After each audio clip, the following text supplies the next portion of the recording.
Welcome back to my channel, everybody. If you don't know who I am, my name is Lindsay, and I am the review queen. But today, I'm not reviewing anything. Today, I am doing a terrifying Nope, I messed that up. I'm doing a terrifying tipsy tale. At this point, it might be drunken dark details, where I discuss paranormal stuff while tipsy.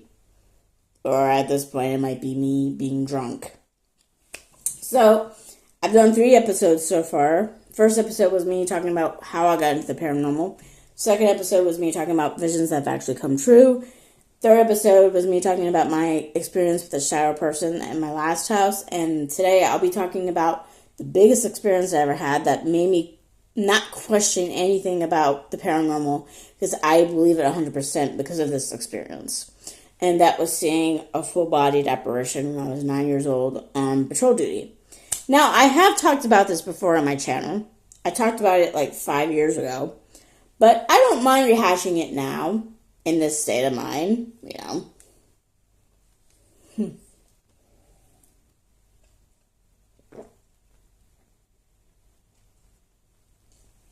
Spicy gold is delicious. So, 9 years ago, I was a safety patrol. And I don't know how it is now, but back in, I think it might have been 1982, because I think I was close to being 10. And I was 9, but I was close to being 10. And I was in 4th grade. And I was crossing a bunch of students. And my post was on a hill not far from a mansion that was built in 1745. Now, at this time, the mansion is closed, it's boarded up, it's being renovated. Because the following year later, it's renovated, they open it to the public, and it's a museum. And I went in there a lot. I used to do community service there. I used to do reenactments there. So, I knew the history of the building. But I didn't know it was haunted at this point. I had already been living in the area for like a year by the time this happened. Or maybe 2 years. Might have been 2 years at this point.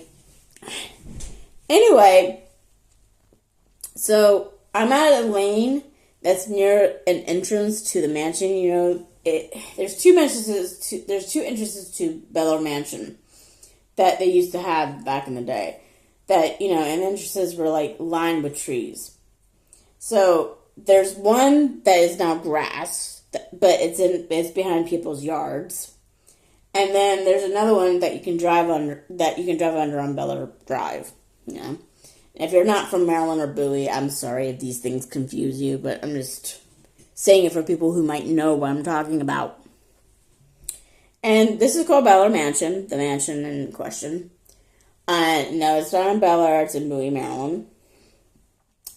Now, I did not know the mansion's reputation for being haunted, and really, despite me doing all the community service stuff there and going there to look at, like candlelight tours and stuff, I haven't really had much experiences other than feeling something off in the cellar during, I think it was December and stuff, but when it's other times of the year, I don't really feel anything. So that's the only weird experience I really had in the mansion. But other than that, that's about it. But anyway, a lot of people think that the mansion is haunted, or the grounds of the mansion is haunted. Now, interesting tidbit is, the lane that I was a safety patrol on, there were some houses that had claimed there was activity of a girl, because there was a girl killed in a carriage accident, back in the day. I don't know exactly when. And the interesting thing is, I read a book about the mansion and the land that the mansion is on from, the 1600s. Because I was trying to see who this apparition that I saw could have been.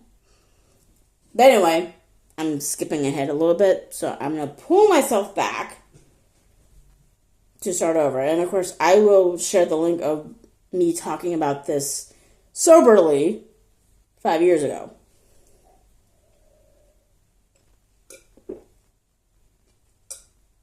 So, I might have to stand up for this. Let me just get my thing back. And, water.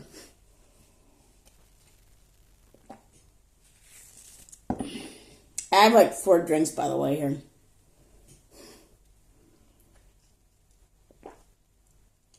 A coffee with 2 shots, and then a generic version of Pepsi Max, which is really good. I prefer this. It actually tastes like the real thing, though.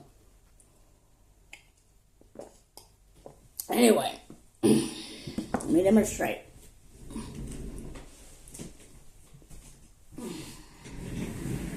I'm going to use him. So, I'm crossing kids, right? And I'm looking for cars. So, there's a road right here called Tulip Grove Drive. There's a lane or the small street that I'm crossing kids over.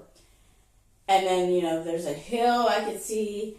Then there's another hill. So, I'm on top of a hill, Behind me over this section is the mansion.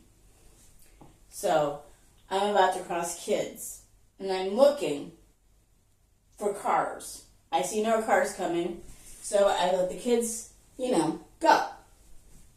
And as I do this, by the by, I see a boy start to go up the hill on this person's property. And back then, that was a big no-no. So I literally called out to the boy, "Get off the grass." Before I was even done saying that, the boy vanished. The boy literally vanished in front of me. My brain did not want to comprehend that, though.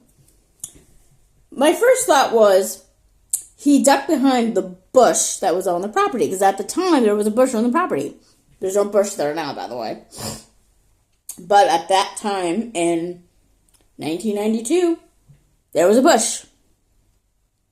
So I made sure there was no kids coming up behind me, crossed the little street, looked behind the bush to see if he was there. He was not there.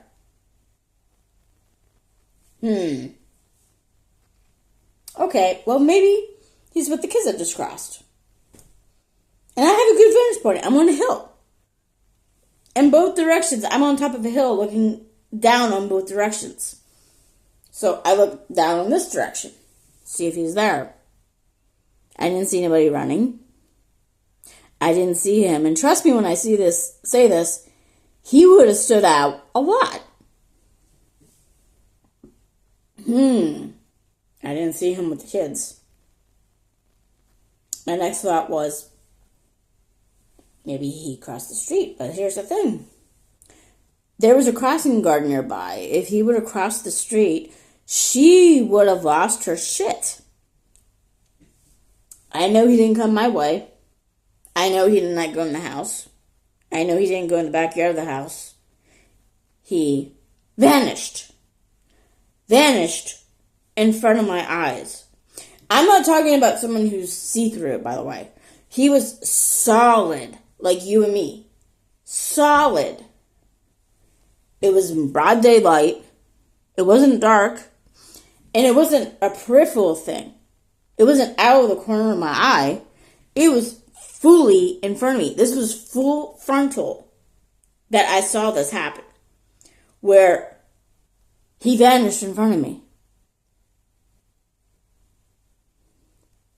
And here's the thing, guys. I've had years to think about this. Because this happened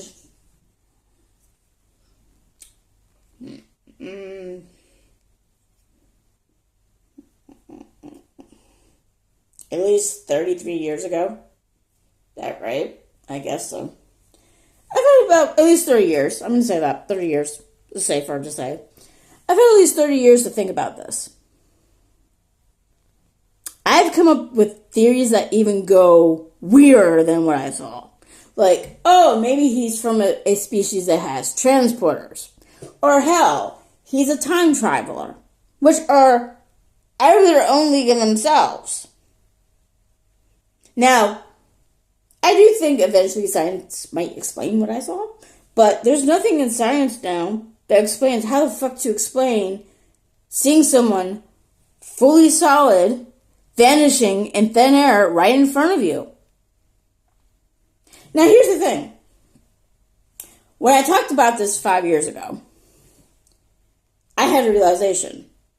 And then I had another realization after I made the video. I'll talk about the realization I had when I made the video that I didn't consider and stuff.